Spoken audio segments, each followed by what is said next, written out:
Bonjour, j'espère que vous allez bien. Bienvenue dans le monde de l'œuvre de Zola. Et aujourd'hui, nous allons parler étymologie.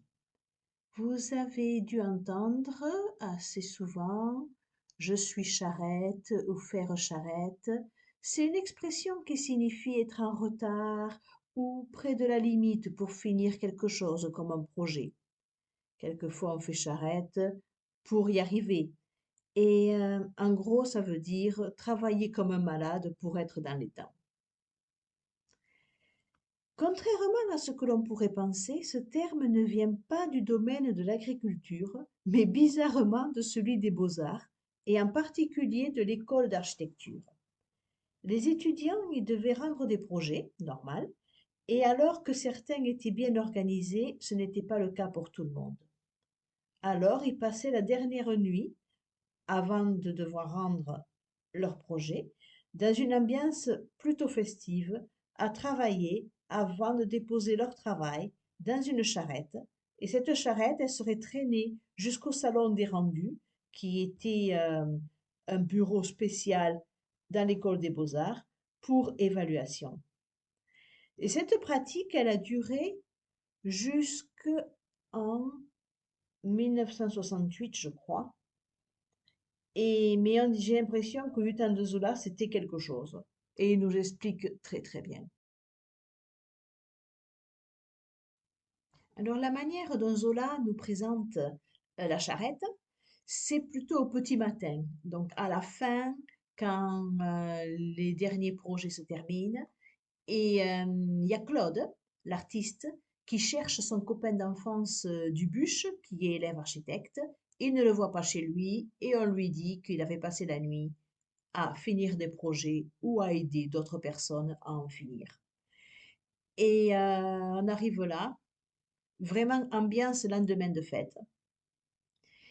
Et c'est vrai que c'était quand même une ambiance très stressante parce que les écoles de l'époque, bon, elles n'étaient pas bienveillantes, elles ne donnaient pas une deuxième chance. Si on ne rendait pas les projets, ben, c'était fini pour eux, hein. Et il devait quand même y avoir de sacrés pétages de plomb.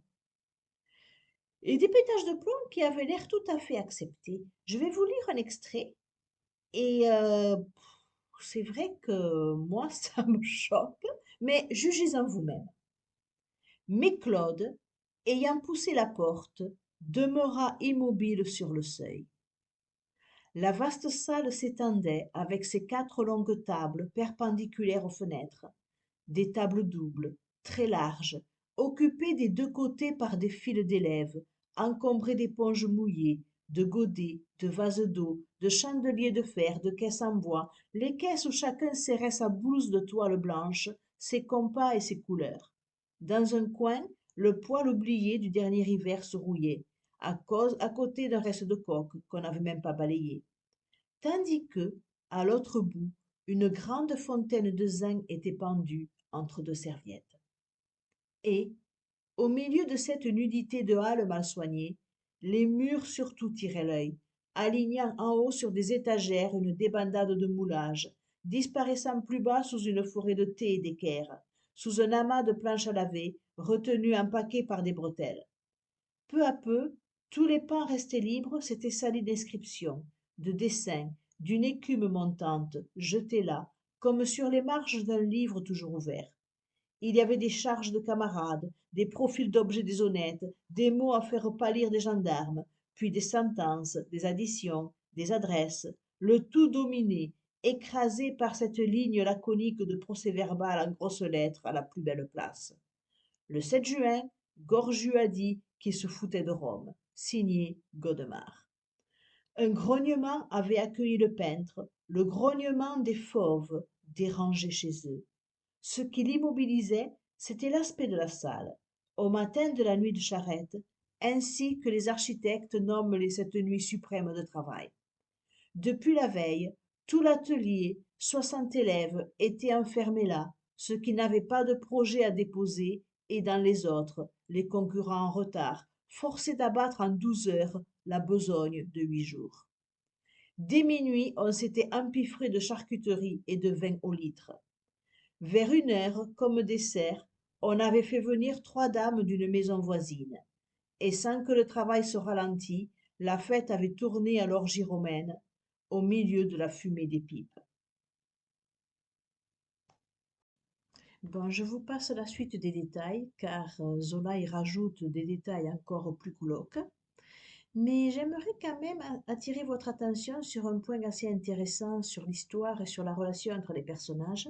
C'est celui de la relation entre Claude et Dubuche. Donc nous avons notre ami Claude. Ben, il n'est pas trop bien ce matin, il a passé une mauvaise semaine et lui, il a envie d'avoir un peu de compagnie. Donc commence à faire le tour et il se dit, il se demande peut-être que je pourrais aller voir mon copain Dubuche, mais on lui dit, bon, ben, il a passé la nuit à, à faire ses projets. Donc lui, Claude, ben, il va à l'atelier. Et bien entendu, il se fait accueillir comme un chien dans un jeu de quilles, parce que bon, ben, ce sont voilà, des gens qui sont très, qui commencent à le huer, qui commencent à l'injurier, ils sont très stressés, ils sont bourrés aussi, parce que bon, ils ont quand même bien bu, sans compter d'autres choses, et, euh, et Dubuche le voit, et bon, il lui dit, bon, attends, je viens te parler dehors, mais attends-moi dehors. Et c'est que, voilà, c'est-à-dire Dubuche, bon, il a honte parce que c'est quelqu'un qui a beaucoup galéré pour entrer à l'école d'architecture parce qu'il n'est pas particulièrement bon. Il est bon en maths, mais pour rentrer là-dedans, il fait tout pour se faire accepter. Il y arrive, et d'ailleurs, il finira bien. Mais bien sûr, il n'a pas envie d'avoir un va-nu-pied comme Claude qui arrive pour le bloquer dans ses idées ou du moins lui ternir sa réputation. C'est pour ça. Et c'est triste parce qu'on sent que c'est le début d'une coupure entre Claude et son copain. Et cela ne fait que confirmer les propos de Sandoz. Sandoz, c'est le copain écrivain. Et il disait juste un peu plus tôt, dans le deuxième chapitre, qu'ils regrettaient leur vie en Provence car les choses étaient beaucoup plus simples à l'époque. Ils avaient le temps d'être copains, ils avaient le temps de s'aimer, il n'y avait pas de compétition. Et maintenant, ben, chacun est dans sa bulle pour essayer d'y arriver.